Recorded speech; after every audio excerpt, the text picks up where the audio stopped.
But we have to bring our masculinity back every now and then. If you think John Wayne and all his posse didn't have any gay people, I'm not going to comment on it. come to a gay rodeo because there's gay cowboys and cowgirls. It's not a lot of difference in gay rodeo and straight rodeo. Do you have a strategy? Yeah, I'm scaring the bull, obviously. Maybe the outfits are just a little different. Rodeo is sort of synonymous with America. It's a sport that existed from the Wild Western days. Cowboys, ranch hands would compete at fun events at the end of their long workday. So they would ride bulls and they would try to race horses and rope cattle and steer. And there's a whole series of events that ended up evolving into the sport of rodeo. But it's more of a culture than it is anything else. So it's this culture that exists. And when you visit a rodeo, you feel like you're going back 150 years to this time that doesn't exist anymore. Yeah, it's very, it's strange that I'm into rodeo because I'm from Los Angeles, which is a huge city and it doesn't have rodeo at all.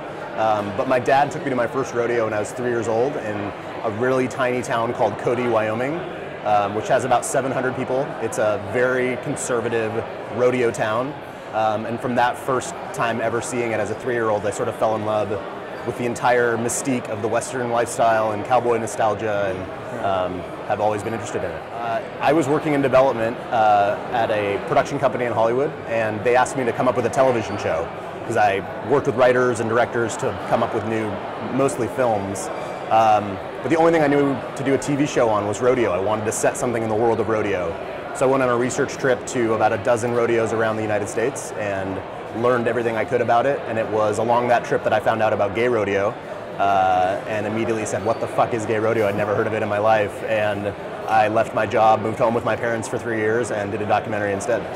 It was difficult. We actually followed a lot of people. We had 800 hours of footage by the end of it, and probably a dozen characters.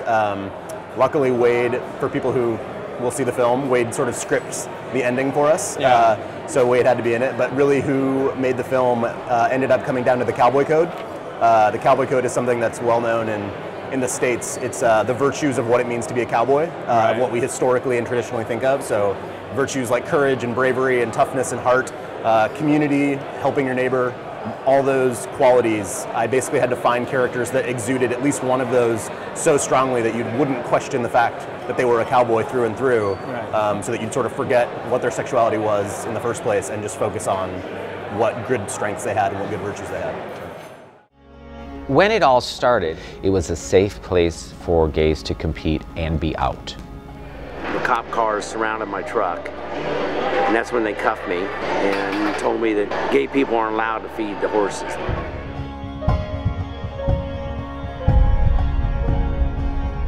You know, in the arena you got to be tough just to compete, and outside the arena you got to be tough. Take whatever's thrown at you. What do you mean gay rodeo? Gay cowboy?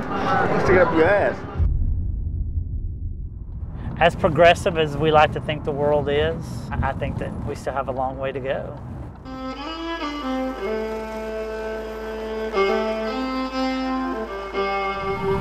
The challenge for each of us is to find where we fit, and for a lot of people it's rodeo.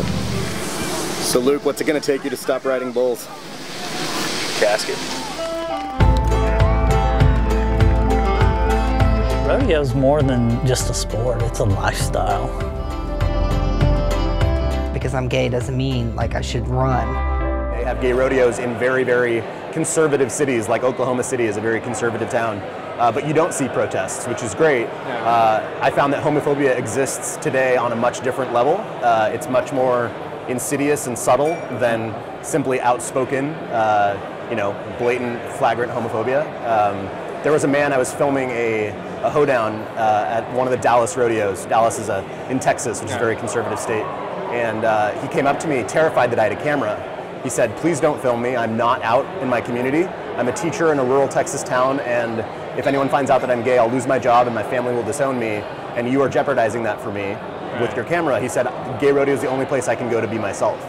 So it exists, and that was the first of like a dozen stories I'd heard like that, and there are people who compete under aliases because they're not out in their community. So as a filmmaker, it's a huge burden of responsibility not to out anyone, but you realize that homophobia exists on a much different scale, and it's much quieter than it was even 10 years ago, because it's become so un-PC, unpolitically correct to be outspoken about your views if you're against homophobia, because it's so accepted in the mainstream media. Rodeo is struggling because our rural communities are shrinking.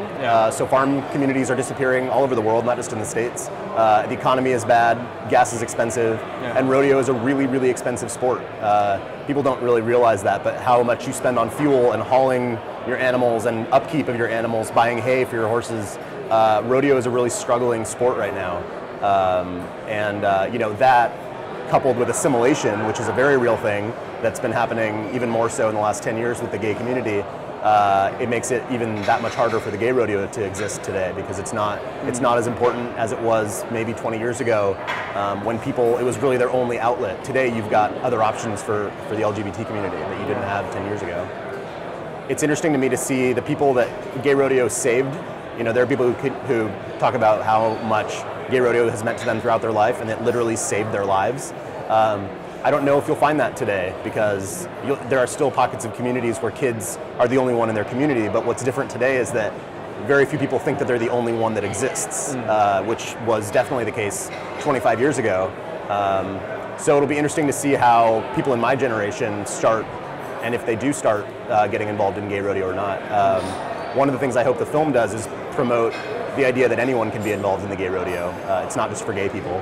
I'm straight. I competed in the gay rodeo. I rode a bull, and they'll teach anyone how to do it. So hopefully, if they can cross over into more of a mainstream audience, that, you know. I was really pleased to see last night. I was warned that maybe Swedish audiences might be more shy, and I was really happy that I didn't find that last night. We had a really boisterous crowd. The Q&A was really good and really engaged, and everyone stayed for it. So I've been really lucky to find the film is playing at both mainstream and LGBT festivals, and that's really gratifying to see, that it's been playing at like small rodeo-centric communities like Dallas or Calgary, as well as playing in, you know, large metropolitan areas as well. So it's been really fun. Nobody trains to win number 2. I would love to be the best of the best. And I've been close. I've been a runner-up, but maybe this is my year.